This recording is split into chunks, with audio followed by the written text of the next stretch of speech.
We finally made it, the end of the Rivals Camp Series presented by Under Armour for the 2016 season, I suppose, of spring here in the Georgia Dome in Atlanta. Talking about some of the MVPs, the guys that stood out to us, and let's get right into it with the guy that really killed it on the defensive front in the one-on-ones, Greg Emerson. What did you see from him? You know, it was a close battle.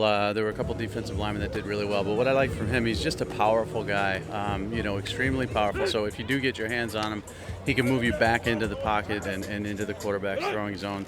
But he also flattens out well around the edge, too. He's not a speed rusher. He reminds me a little bit of like Marlon Davidson at the same stage of his career. He's a guy who could end up growing to be a defensive tackle and move inside, but he also has the skill to be a strong side defensive end and get after the passer. So he's impressive.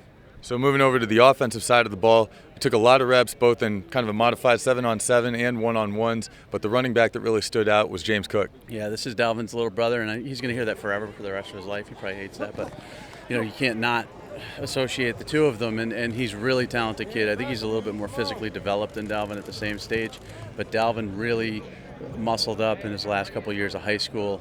This kid's a little bit taller, a little bit more lean, but he's explosive. He's got that extra gear, gains separation, just sort of toys with people. Very good hands, too. So, you can see the similarities between them. He's more of a long strider than Dalvin is, so I think he's going to be a little bit of a different running back, but he's very, very talented.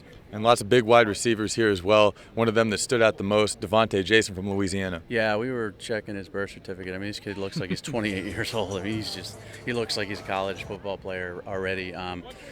Physical, big, probably 6'2", maybe 185 pounds already.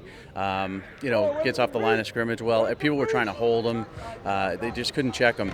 Once he got off the line clean, it was gone. He's got really strong hands, high points the ball well, but there were a couple reps where people just tackled him. I mean, that's all they could do with him. So LSU commitment, really special kid, one of the better wide receivers I've seen in this class. So it was an action-packed weekend here for us at the Georgia Dome. Be sure to keep coming back to Rivals.com all week long for more. Yahoo!